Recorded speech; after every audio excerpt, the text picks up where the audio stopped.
गजाननं भूतगणादिसेवितं कपस्यजम्बूफलचारिभक्ष्यम् उमासुतं शोकविनाशकारितं नमामि विघ्नेश्वरपादपङ्कजम्। गुरुर्ब्रह्मा गुरुर्विष्णु गुरुर्देवो महेश्वरः गुरुर्साक्षात् परं ब्रह्म तस्मै श्री गुरुवे नमः तस्मै श्री गुरुवे अखण्डमण्डलाकारं व्याप्तं येन चराचरं तत्पदं दर्शितं येन तस्मै श्री गुरुवे नमः तस्मै श्री गुरुवे नमः। बोलो सद्गुरुनाथ महाराज की जय। श्री लंबोदर गजबदन जय जय जय श्री गणेश।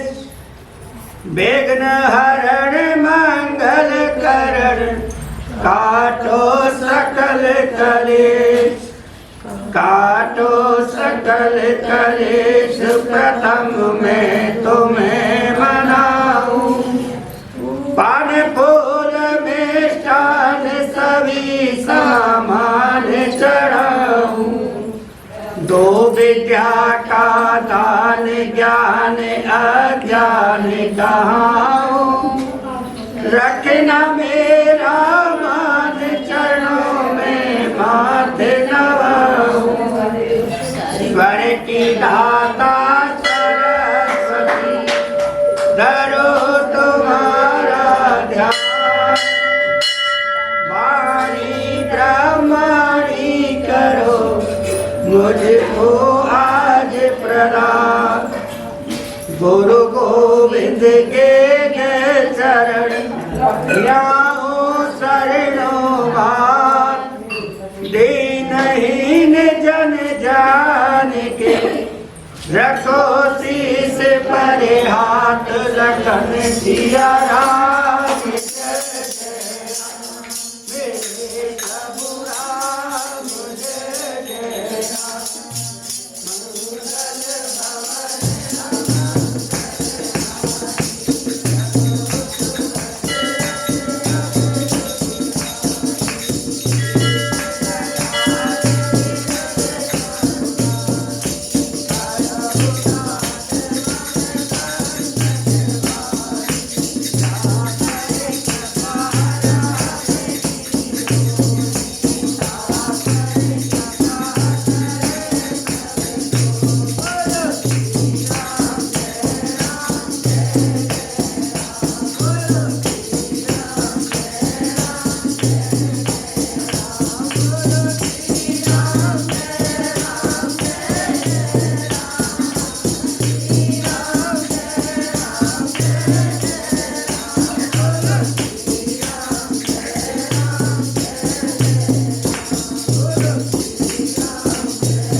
राजा पृथु कहने लगे कि हे नारद जी, आप सर्व ज्ञाता हैं, अतः अब आप संतान वृद्धि तथा सुख संपत्ति देने वाली महाविद्या, महामाया, महामेघा, महास्मृति, महामोहा, महादेवी, महाईश्वरी तथा सर्व ईश्वरी अहोई देवी की उत्पत्ति, इनका व्रत कब और कैसे किया जाता है, इसका वर्णन करने की कृपा कीजिए।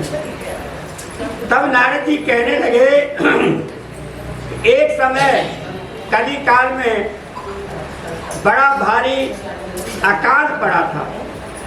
महामारी फैलने से अनेक अकाल मृत्यु हो गई। तब सब लोग एकत्रित होकर के इस विपत्ति से छुटकारा पाने का उपाय सोचने लगे। अंत में निश्चय करके कार्तिक कृष्ण सप्तमी को सबने व्रत रखा।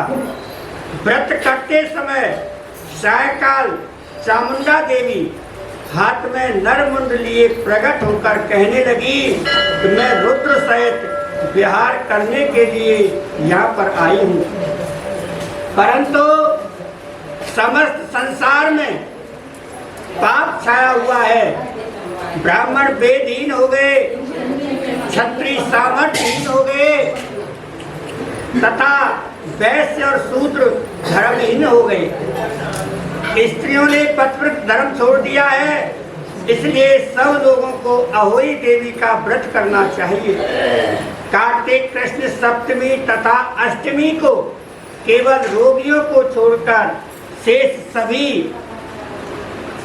आबाल वृद्ध, जवान वृद्ध, स्त्री पुरुष सारे दिन भोजन न करके सायकाल अहोई देवी का पूजन करना चाहिए। अहोई देवी मेरा ही नाम है, चामुंडा देवी कह रही है ये बात। अतएव यह मेरा ही पूजन समझना चाहिए। अपने मकान को गोबर तथा मिट्टी से लीपकर साफ करना चाहिए।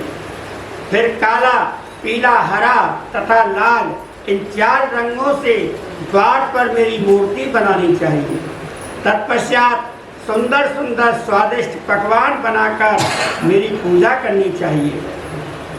जब चामुंडा देवी ने ये कहा तभी एक धीवर की स्त्री बोली, हे माता, हम नीच लोगों का कर्तव्य भी बतलाइए।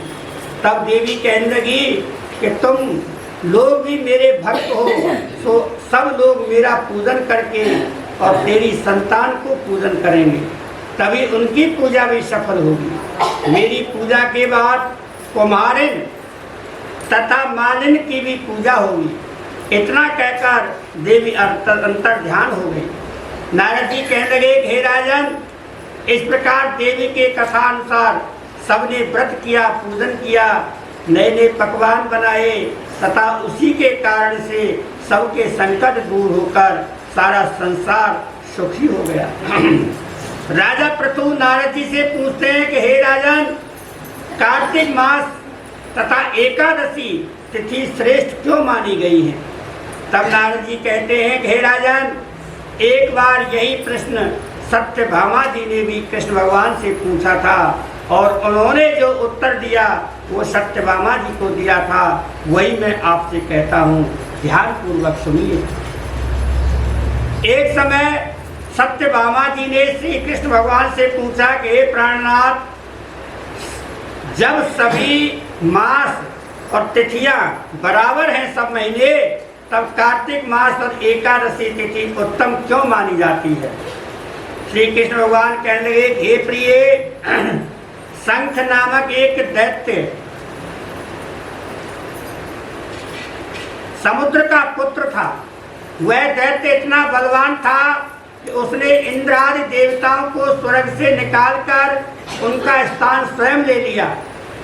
सब लोग उससे भयभीत होकर अपने अपने बाल बच्चों को लेकर पर्वतों की कंदराओं में चले गए। तब वह दैत्य सोचने लगा कि मैंने देवताओं का ध्यान तो ले लिया, लेकिन वे जीते नहीं गए। तो ऐसा प्रतीत होता है कि देवता वेद मंत्रों से बलशाली हैं, अतः मंत्रों सहित वेदों को ही हर के ले आऊं। जब उसने ऐसा विचार किया तो वेद डर के मारे समुद्र में चले गए। तब ब्रह्मा आदि सब देवता संसार को वेद विहीन देख करके और भगवान विष्णु की शरण में गए और उन्हें जगाने के लिए गीत, पूजा आदि क्रियाएं की। भगवान के जगाने पर आवाहन किया, आसन दिया, जल से स्नान कराया, अर्घ्य दिया, आचमन किया, स्नान वस्त्र, यज्ञोपवीत, चंदन, पुष्प, धूप, दीप, नैवेद्य, तांबूल, पान, दक्षिणा तथा नमस्कार। इसको बोलते हैं 1604 विधि से पूजन। 16 प्रकार की पूजा भगवान कृष्ण की बताई गई है, या शंकर की हो किसी भी देवता की 1604 पूजा। इस प्रकार पूजन करने से तब विष्णु भगवान प्रसन्न होकर देवताओं से कहने लगे, हे देवताओं, मैं तुमसे अत्यंत प्रसन्न हूँ, अतएव आप शंख आदि दैत्यों का मारकर मैं चारों वेदों को शीघ्र ही ले आऊंगा।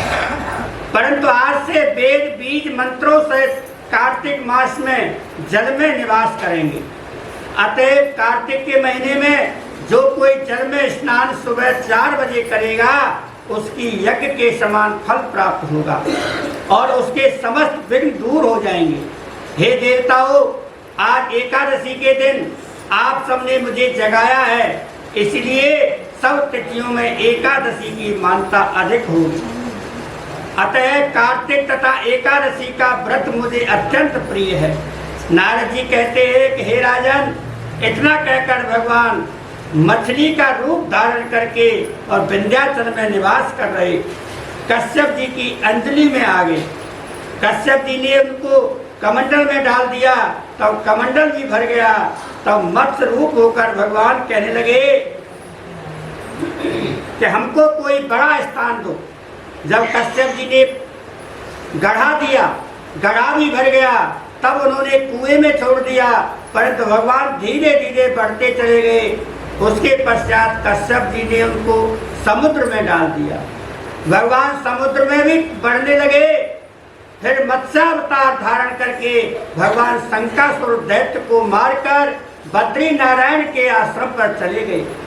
वहां आकर भगवान ने देवताओं से कहा कि हमने शंकासुर को मार दिया है, अतएव अब ऋषि और मुनि जाकर समुद्र में से वेदों को ढूंढ लाएं। जब तक देवताओं सहित प्रयाग में मेरा निवास रहेगा। तब ऋषियों ने अपने तपोबल तथा समुद्र में से वेदों के 6 अंगों को छंद, व्याकरण, कोश, वैदिक, ज्योतिष, स्मृति को ढूंढ कर निकाला।